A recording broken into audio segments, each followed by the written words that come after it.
نحمده ونستعينه ونستغفره ونؤمن به ونتوكل عليه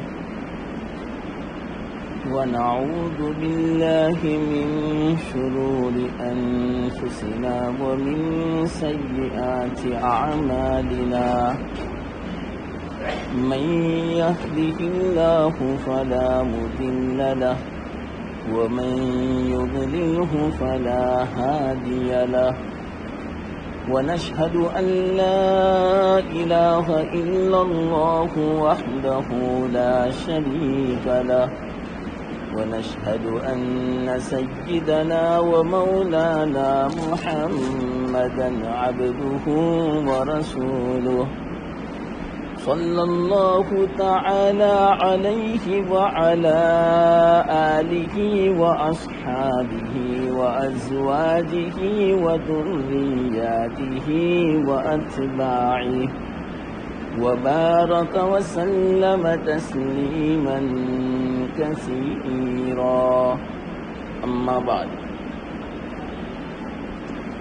عن ابن عباس بن عبد المطلب رضي الله تعالى عنه قال قال رسول الله صلى الله عليه وسلم ذاق طعم الإيمان من رضي بالله ربا وبالإسلام دينا وبمحمد رسولا او كما قال علیہ الصلاۃ والسلام۔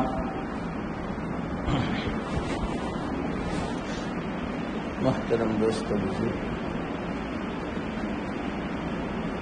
مختصر حدیث میں نے تلاوت کی۔ یہ حدیث کا مضمون کیسا ہے؟ پوری دنیا کی زندگی کا مدار اس پر ہے، اور مرنے کے بعد جتنے بھی مراحل شروع ہونے والے ہیں اس کا مدار بھی اس حدیث پر ہے۔ اس سے آپ اندازہ لگاؤ یہ حدیث کتنی اہمیت رکھتی ہے، وہ میں مختصر سمجھانا چاہتا ہوں۔ دنیا کا بھی مدار اس پر، کیا مطلب اس کا؟ سب سے بڑی چیز دنیا کی آدمی یہ چاہتا ہے مجھے راحت ملے، مجھے سکون ملے، اللہ کی مدد شامل حال ہو، میرا کوئی کام نہ اٹکے، کوئی رکاوٹ پیدا نہ ہو، ہر مشکل آسان ہو، ہر مسئلہ حل ہو۔ کون نہیں چاہتا؟ کوئی پریشانی نہ ہو، ہر ایک چاہتا ہے۔ میں صحیح کہتا ہوں، اس حدیث پر جو عمل ہو جاوے، یہ میں نے جتنی باتیں بیان کی وہ سارے مقصد حاصل ہو جاوے۔ اللہ کے رسول صلی اللہ علیہ وسلم کا کلام ہے۔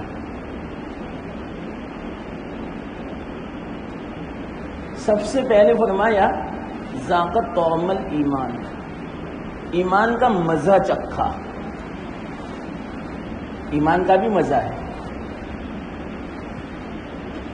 یہ مزہ ایسا ہے، اس کی حلاوت ایسی ہے، آج تک ہم نے دنیا کی کسی چیز کے مٹھاس کو ایسا ہم نے محسوس نہیں کیا۔ ایسا مٹھاس اور ایسی حلاوت اور ایسا مزہ ہے ایمان کا۔ اللہ کے رسول صلی اللہ علیہ وسلم ارشاد فرماتے ہیں۔ دوسری حدیث میں ہے ثلاث من کن فیہ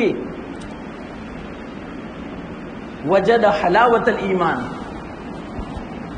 ایمان کی حلاوت پائے گا، ایمان کی مٹھاس وہ پائے گا. 3 چیزیں اگر جو اپنی زندگی میں آ جاوے،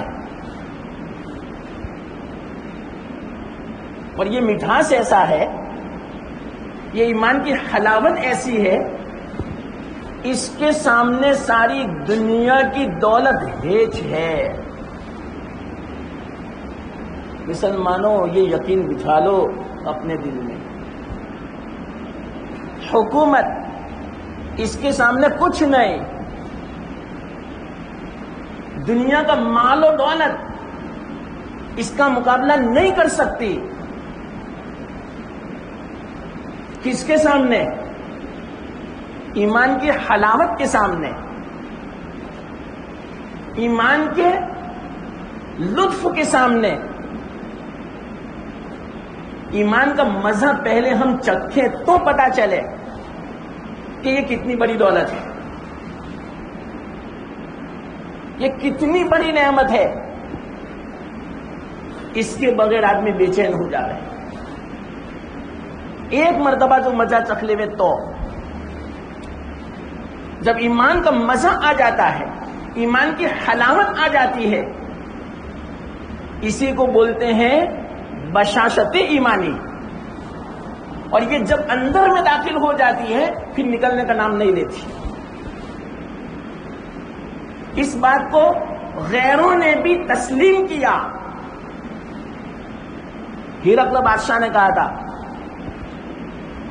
کہ ذالک بشاشت الایمان، جب یہ دل میں داخل ہو جاتی ہے آپ ان کی گردن اڑا دے وے، آپ ان کا مال و دولت کو چھین لے وے، لیکن وہ اپنے ایمان کو برباد نہیں ہونے دے گا.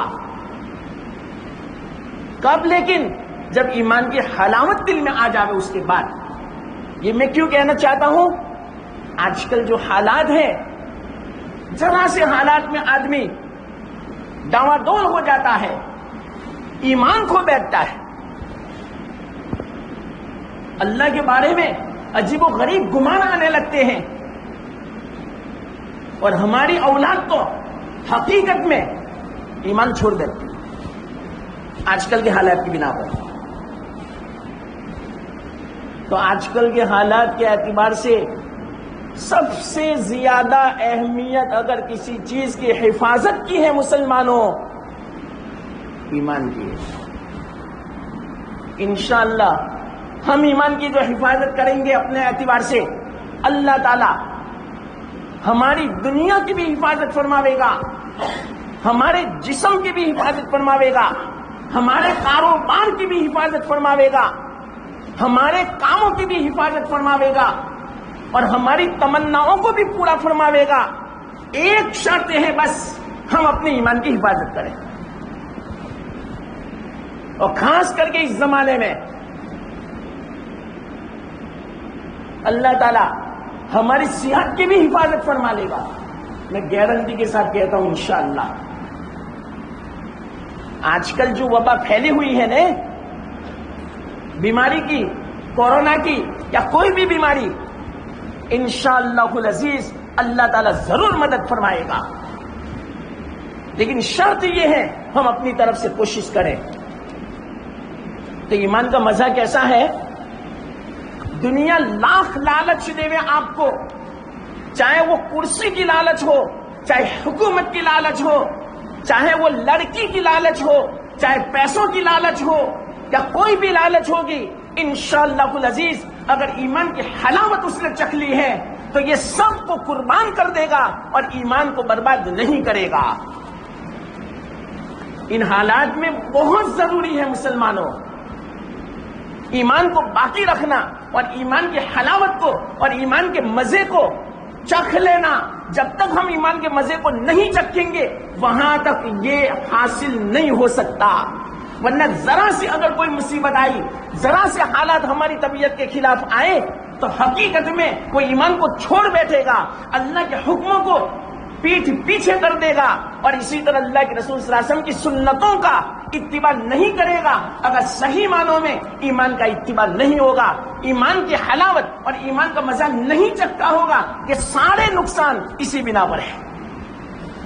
اور ایمان کا مزہ کیسا ہے معلوم؟ ایسے واقعات ہیں یہ چکھنے کے بعد آدمی پریشان ہو جاتا ہے. کس بات کے لیے؟ جب تک اللہ کا حکم پورا نہ ہو. کیوں؟ مزہ چکھ لیا اس نے. جیسے مثال کے طور پر جس کو سگریٹ کی عادت ہے، تمباکو کی عادت ہے، جب تک وہ کھاتا نہیں، سگریٹ پیتا نہیں، وہاں تک اس کو چین نہیں پڑتا. ہر وقت اس کا دل، اس کا دماغ اسی کے اندر رہتا ہے. جب تک اس سے فارغ نہیں ہوگا وہاں تک اس کو سکون نہیں ملتا. تو اسی طرح یاد رکھنا، ایمان کا بھی ایک مزہ ہے. وہ مزہ ایسا ہے کہ جب تک ایمان کے تقاضوں پر وہ عمل نہیں کرے گا وہاں تک اس کو سکون نہیں ملے گا. یہ ایمان کا مزہ ہی ہمیں نماز کے لیے ابھارے گا، ہمیں بے چین کر دے گا. اگر صحیح معنوں میں ایمان کا مزہ ہے تو میں صحیح میں کہتا ہوں کبھی نماز کی تکبیر اولی فوت نہیں ہوگی. آپ بے چین ہو جاؤ گے، آپ کی طبیعت شریعت بن جاوے گی. اور شریعت کیسی بن جاوے گی معلوم؟ طبعی تقاضے کی طرح بن جاوے گی. جس طرح آدمی کو بھوک لگتی ہے، کھائے بغیر چین نہیں پڑتا. پیشاب لگتا ہے، جب تک وہ پیشاب نہیں کرتا ہر وقت اس کا دماغ اسی کے اندر رہتا ہے. تو اسی طرح جب ایمان کا مزہ چکھ لے گا تو آدمی کو ایمان کا تقاضا پورا نہیں ہوگا، وہاں تک چین نہیں پڑے گا. تو پورا مدار کس پر ہے معلوم؟ ایمان کے مزے پر ہے. اسی کو اللہ کے رسول صلی اللہ علیہ وسلم فرماتے ذاق طعم الایمان، ایمان کا مزہ چکھ لیا. کس نے؟ لیکن وہ شرط ہے، وہ میں آپ کو شرطیں بیان کرنا چاہتا ہوں. لیکن پہلے میں ایمان کی حلاوت سمجھانا چاہتا ہوں. یہ حلاوت کیسی ہے؟ اس حلاوت کا مقابلہ دنیا کی کوئی چیز نہیں کر سکتی. صحابہ کو ایمان کی حلاوت محسوس تھی، اس بنا پر انہوں نے حکومت کو ٹھکرا دیا. روم والوں نے صحابہ کو یوں کہا تھا ہم آپ کو آدھی حکومت دینا چاہتے ہیں، آپ ہمارا مذہب اختیار کر لو، ہم ہماری شہزادی کے ساتھ آپ کا نکاح کرا دیں گے، صرف بس نصرانیت کو اختیار کر لو. صحابہ نے فرمایا یہ ہو ہی نہیں سکتا. ہم اپنے جان سے مار سکتے ہو لیکن ہم اپنا ایمان نہیں دے سکتے. یہ کیا وجہ تھی؟ اصل میں ایمان کا مزہ انہوں نے چکھا تھا. تو سارا مدار ایمان کی حلاوت پر ہے. نماز چھوٹے گی، تکبیر اولی فوت ہوگی، آدمی بے چین ہو جائے گا. علامہ رشید احمد گنگوئی رحمت اللہ علیہ بہت بڑے بزرگ، کتب الارشاد، علامہ فقیہ النفس، بڑے بڑے علماء نے عجیب عجیب ان کے بارے میں الفاظ فرمائے. ایک مرتبہ کیا ہوا، دیوبند میں جلسہ تھا، کیونکہ بڑے بزرگ آدمی تھے، لوگ ان کی ملاقات کے لیے ٹوٹ پڑے. تو ملاقات کی بنا پر یہاں نماز شروع ہو گئی تھی، تکبیر اولی شروع ہو گئی تھی، آدھی سورہ فاتحہ ہوئی اور اتنے میں مسجد پہنچے. جب پہنچے تو تکبیر اولی ہو چکی تھی. نماز جب فارغ ہو گئے، امام نے سلام پھیر دیا. جہاں وہ بیٹھے تھے رکعت نہیں گئی تھی حضرت کی، جہاں بیٹھے تھے وہاں زاروں قطار رونے لگے، سسکیاں مارنے لگے. لوگوں کو تعجب ہوا کہ حضرت کو کوئی تکلیف پہنچی، حضرت کو کسی نے ستایا یا کسی نے ظلم کیا یا کوئی پریشانی ہے یا کوئی بیماری ہے. تمام لوگ وہاں ٹوٹ پڑے اور وہاں جمع ہو گئے اور حضرت سے پوچھا حضرت کیا ہوا، کیا تکلیف ہوئی؟ حضرت نے فرمایا آج 25 سال کے بعد میری تکبیر اولی فوت ہوئی، اس لیے مجھے پریشانی ہے، مجھے بے چینی ہے. کیا وجہ تھی؟ انہوں نے ایمان کا مزہ چکھ لیا تھا. تکبیر اولی کے ساتھ نماز پڑھنے میں جو لطف ہے، جو مزہ ہے، ان کو پتا تھا جب ایک مرتبہ تکبیر اولی فوت ہوگی آدمی بے چین ہو جاوے گا، پریشان ہو جاوے گا. ہمیں ابھی کلام مجید کی تلاوت کا مزہ کا پتہ نہیں ہے. کیوں؟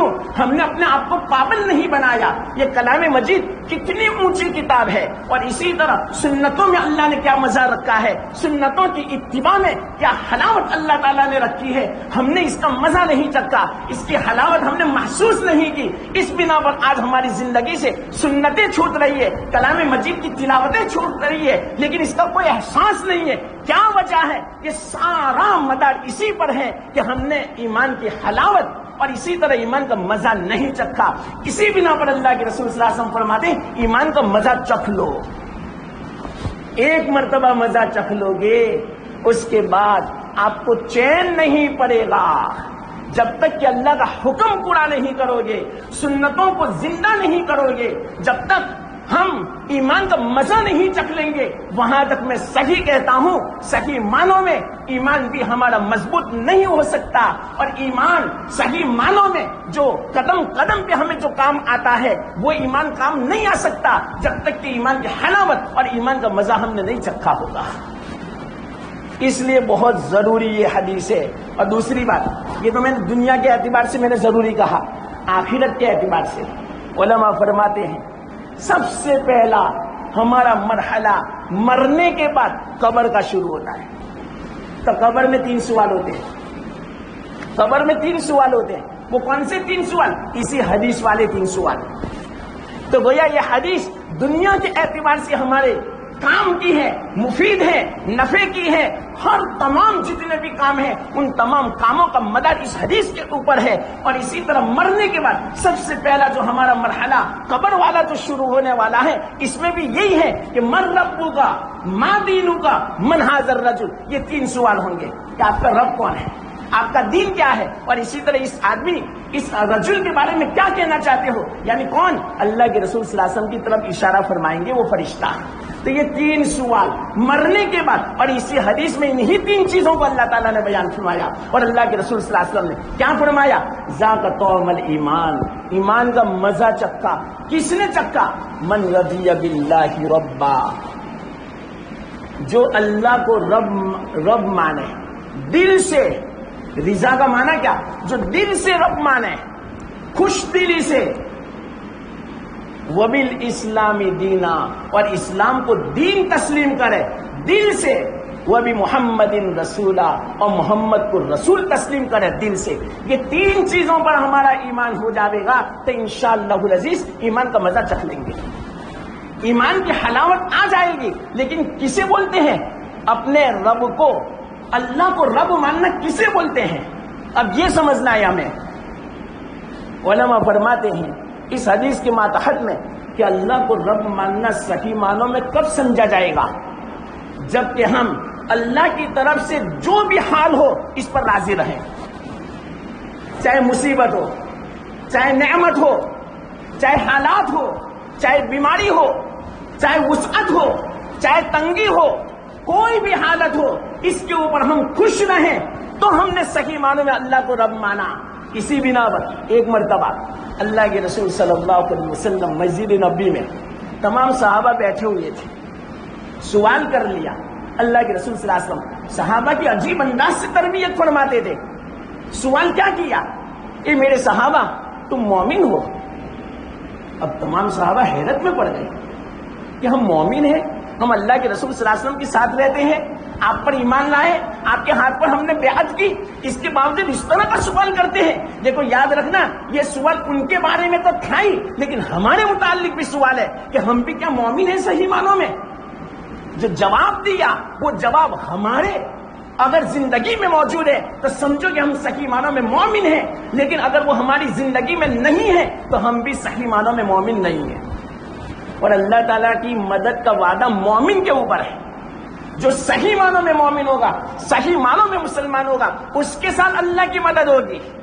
دشمنوں کے مقابلے میں بھی، بیماریوں کے مقابلے میں بھی، حالات کے مقابلے میں بھی، مشکلات کے مقابلے میں بھی، کوئی پریشانی آ گئی، تمام کے مقابلے میں اللہ کی مدد کا وعدہ کب ہے؟ جبکہ تم صحیح معنوں میں مومن ہوں گے. تو اللہ کے رسول صلی اللہ علیہ وسلم نے صحابہ سے سوال کیا، کیا تم مومن ہو؟ تمام صحابہ خاموش، سناٹا چھا گیا. صحابہ حیرت میں پڑ گئے، یہ کیسا سوال اللہ کے رسول صلی اللہ علیہ وسلم نے کیا؟ کیا ہمارے بارے میں اطمینان نہیں ہے کہ ہم مومن ہیں؟ ارے صحابہ جیسا ایمان کون لا سکتا ہے؟ اللہ تعالیٰ کلام مجید میں یوں فرماتے ہیں کہ صحابہ کے ایمان جیسا اگر تم ایمان لاؤ گے تو وہ معتبر ہے. تو صحابہ کا ایمان تو معیار تھا، لیکن اس کے باوجود اللہ کے رسول صلی اللہ علیہ وسلم ان سے پوچھ رہے ہیں کیا تم مومن ہو؟ لیکن کوئی جواب نہیں دیتا. 2-3 مرتبہ سوال کیا. حضرت عمر رضی اللہ تعالیٰ عنہ کھڑے ہوئے مجلس میں سے اور فرمایا، ہاں یا رسول اللہ ہم مومن ہیں. اب ایسے ہی تھوڑی دعویٰ کر سکتے ہیں. آج ہم بھی کہتے ہیں کہ میں مومن ہوں. کوئی بھی آپ پوچھیں ہر ایک یوں ہی کہے گا میں مسلمان ہوں، میں مومن ہوں، لیکن اس کے لیے کوئی دلیل چاہیے. صرف دعویٰ کافی نہیں ہے، دلیل چاہیے. تو اللہ کے رسول صلی اللہ علیہ وسلم نے حضرت عمر سے پوچھا کہ آپ نے دعویٰ تو کر لیا کہ ہم مومن ہیں، دلیل کیا ہے بتاؤ. حضرت عمر نے فرمایا، بغور سننا، حضرت عمر نے یہ نہیں فرمایا میں 5 وقت کی نماز پڑھتا ہوں، میں رمضان کے روزے رکھتا ہوں، میں حج کرتا ہوں، میں کلام مجید کی تلاوت کرتا ہوں، یہ نہیں فرمایا. بلکہ کیا فرمایا حضرت عمر رضی اللہ تعالیٰ عنہ نے؟ نصبر علی البلاء ونشکر علی الرخاء ونرضى علی القضاء.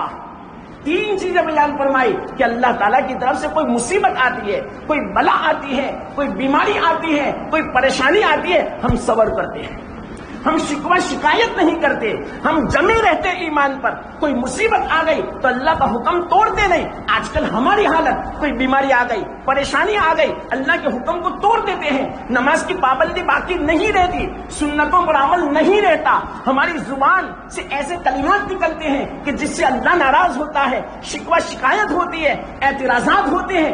ایسا نہیں، بلکہ ہم صبر کرتے ہیں. ہم یوں سمجھتے ہیں یہ اللہ کی طرف سے ہے، اس میں خیر ہے. جو کچھ بھی بیماری، جو کچھ بھی مصیبت، جو کچھ بھی تنگی آئی یا ہمارے مال میں کمی آ گئی، یہ قرآن میں ہے. یہ سب باتیں جو آپ کو میں مختصر وقت میں جلدی میں سناتا ہوں، یہ ساری باتیں قرآن میں. وَلَنَبْلُوَنَّكُمْ بِشَيْءٍ مِّنَ الْخَوْفِ وَالْجُوعِ وَنَقْصٍ مِّنَ الْأَمْوَالِ وَالْأَنفُسِ وَالثَّمَرَاتِ وَبَشِّرِ الصَّابِرِينَ. یعنی صابرین کو بشارت سنا دو. اس سے یوں پتا چلا حضرت عمر نے فرمایا نصبر علی البلاء، اللہ کی طرف سے جو بلا مقدر ہوتی ہے ہم اس پر صبر کرتے ہیں. آگے فرمایا نشکر علی الرخاء، پر اللہ کی طرف سے جو وسعت ہوتی ہے، نعمتوں کا معاملہ ہوتا ہے، احسانات کا جو معاملہ ہوتا ہے، اللہ تعالیٰ ہماری امیدیں پوری فرماتا ہے. اللہ تعالیٰ ہمیں نعمتوں سے مالا مال فرماتا ہے، ہمیں کھانا دیتا ہے. جب بھی کوئی نعمت ملی ہم اللہ کا شکر ادا کرتے ہیں، دل سے اللہ کا شکر ادا کرتے ہیں. اور تیسری بات بیان فرمائی اللہ کی طرف سے جو مقدر ہوتا ہے، ہم نے ساری کوششیں کی لیکن وہ کارگر ثابت نہیں ہوئی، کامیاب نہیں ہوا میں، تو اللہ کی طرف سے جو مقدر تھا وہ ہو کر رہنے والا ہے تو میں اس پر راضی رہتا ہوں. جو بھی ہو، ہماری تمنا کے خلاف ہو، ہماری امید کے خلاف ہو اور ہماری امید پوری نہیں ہوئی، کوئی حرج کی بات نہیں، بس اللہ کی طرف سے یہی مقدر ہے، میں اس پر راضی ہوں، میرا اس پر ایمان ہے. یہ 3 چیزیں ہماری زندگی میں ہیں. تو کیا فرمایا اللہ کے رسول صلی اللہ علیہ وسلم نے؟ مؤمنون انتم ورب الکعبہ، او کما قال علیہ الصلوۃ والسلام. ارے تم صحیح معنوں میں مومن ہو، رب کعبہ کی قسم. تو میں صحیح کہتا ہوں مسلمانوں، اس زمانے میں ہمیں مومن بننے کی ضرورت ہے. اگر ہم مومن بن جائیں گے، لیکن مومن کیسے؟ چاہے کیسے بھی حالات آ جاوے، ہم دین پر جمے رہیں، ایمان پر جمے رہیں، اللہ کے حکموں کو پورا کریں، سنتوں کو زندہ کریں. چاہے کوئی بھی حالت، ہمارا معاشرہ ناراض ہو، ہمارے بال بچے ناراض ہو، ہمارے بیوی ماں باپ اگر ناراض ہو، سنتوں پر عمل کرنے کی بنا پر ان کی کوئی پرواہ نہ کرے، بلکہ اللہ رسول کی جو پرواہ کرے گا، اللہ رسول کے حکم کو آگے رکھے گا، وہ صحیح معنوں میں مومن ہے. اور اس مومن کی مدد دنیا میں بھی ہوگی اور مرنے کے بعد بھی ہوگی. کوئی بھی حکم ہو، چاہے کسی سے محبت کا، کسی سے تعلق کا، اگر اللہ کی طرف سے جو حکم ہو اس کو ہم پورا کریں گے، لیکن اللہ کا حکم سمجھ کے پورا کریں گے. ایک مختصر واقعہ میں آپ کو سناؤں. ایک مرتبہ حضرت علی رضی اللہ تعالیٰ نے اپنے چھوٹے سے بچے حسین کو، چھوٹے تھے اس وقت، کھلا رہے تھے، اس وقت دل لگی فرما رہے تھے. حضرت علی لیٹے ہوئے تھے اور حضرت حسین سینے پر بیٹھے ہوئے تھے اور ان کے ساتھ دل لگی فرما رہے تھے. تو ایک مرتبہ حضرت حسین نے عجیب سوال کیا. یا اللہ، بچے تھے لیکن سوال تو دیکھو کیسا سوال. اور کیوں نہ سوال کرے ایسا؟ وہ کس گھرانے کے تھے؟ اللہ کے رسول صلی اللہ علیہ وسلم کے گھرانے کے تھے، اہل بیت میں سے تھے. اللہ کے رسول صلی اللہ علیہ وسلم کی زبان کو چوستے رہتے ہیں. اللہ کے رسول صلی اللہ علیہ وسلم ان کے لیے دعائیں فرماتے تھے اور اپنے منہ میں سے ان کو کچھ تبرک کے طور پر دیا کرتے تھے. تو آپ ہی اندازہ لگاؤ ان کا دماغ کیسا ہوگا، عقل کیسی ہوگی اور ان کا جسم اللہ تعالیٰ نے کیسا بنایا ہوگا. بڑے عجیب حالات ہیں حضرت حسین رضی اللہ تعالیٰ. یہ بچپنے کے واقعے سے پتا چلتا ہے کہ اللہ تعالیٰ نے ان کو کیسی عقل اور کیسا دماغ دیا ہوگا. تو حضرت علی ان کو دل لگی فرما رہے تھے. حضرت حسین نے پوچھا، ابا جان آپ کو اللہ سے محبت ہے؟ کہ ہاں. اللہ کے رسول صلی اللہ علیہ وسلم سے محبت ہے؟ کہ ہاں. مجھ سے محبت ہے؟ کہ ہاں. میری امی سے محبت ہے؟ کہ ہاں ہے. بھائی سے بھی محبت ہے؟ کہ ہاں ہے، تمام سے محبت. تو اللہ نے تو دل ایک پیدا فرمایا، دل میں تو ایک کی محبت ہوتی ہے، یہ کتنے ساروں کی محبت؟ یہ آپ کا دل ہے کہ ڈبہ ہے؟ کون پوچھ رہے ہیں؟ حضرت حسین. عربی ہے، اس کا میں مفہوم بیان کرتا ہوں، اس کا میں ترجمہ بیان کرتا ہوں، آپ اندازہ لگاؤ. حضرت حسین کا سوال تو دیکھو کتنا زبردست. کوئی بڑا آدمی پہنچا ہوا جو ہو، اہل اللہ میں سے ہو، جو اللہ تک پہنچا ہوا ہو، وہ ایسا سوال کر سکتا ہے. وہ بچہ سوال کر رہا ہے. بچے نے کہا دل تو اللہ نے ایک بنایا، اس دل میں تو ایک کی محبت ہوا کرتی ہے، آپ کے دل میں تو کتنوں کی محبت ہے. تو حضرت علی تھے. کیا جواب دیا حضرت علی نے؟ بیٹا آپ نے بڑا اچھا سوال کیا. چوم لیا بیٹے کو پیار سے، محبت سے. یہ تو بڑا علمی سوال ہے. حضرت علی نے فرمایا بیٹا یاد رکھنا، اصل محبت تو میرے دل میں اللہ رسول کی ہے. اب تیری جو محبت ہے، تیری امی کی جو محبت ہے، تیرے بھائی کی جو محبت ہے، اور دنیا کی جو محبت ہے نا، وہ اللہ کے حکم کی بنا پر محبت ہے.